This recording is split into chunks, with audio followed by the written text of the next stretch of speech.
Хаотичната ситуација со ловството во општина Кочани пред стартот на ловната сезона ги стави во непријатна положба ловците, особено тие што традиционално беа членови на Сдруженијето собственост на концесионерот Текстилец од Скопје.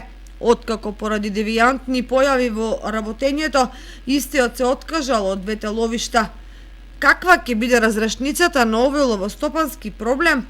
За сега никој нема одговор, па дури ни председателот на Ловечката федерација на Македонија, Владко Алексовски. Концесионерот кој што стопанишуваше со тие ловишта, еднострано, не ги знам причините, ова се информации што ми ги дадоа од Министерството ресорно за земјоделие, шумарство и водостопанство, ги откажува еднострано, сака да ги раскине договорите за концесија, докаде е постапката, дали се раскинати не знам, но лошо е за ловството, генерално ловиште било кое во државата да биде без концесионер. Прво, дивечот страда од ловократци, честните ловци се незадоволни бидејќи не можат да уживаат во ловот, матичните ловечки друштва пропаѓаат финансиски бидејќи основен извор на финансирање им се концесиите, така да апелот и мојата борба као председател е да се борам сите ловишта во државата што поскоро да добијат концесионер.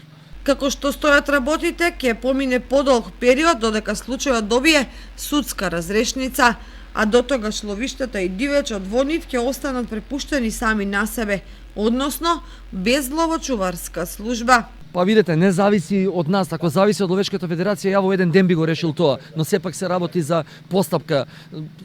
Второстепена комисија треба да одлучи што ќе одлучи, ако дојде незадоволна страна ќе поведат управна постапка пред надлежен управен или подосна во виши управен суд, што носи многу време, а тоа време се на грбот на ловството, односно негативни реперкусии. Поради ваквата ситуација, ловците се зачленуваат во други ловечки здруженија кои функционираат во регионот на Кочанската котлина и планините Осогово и Плачковица, при што најмногу нови членови пристапуваат кон подружницата Осогово на јавното претпријатие Македонски шуми, каде годишната дозвола чини 3000 денари.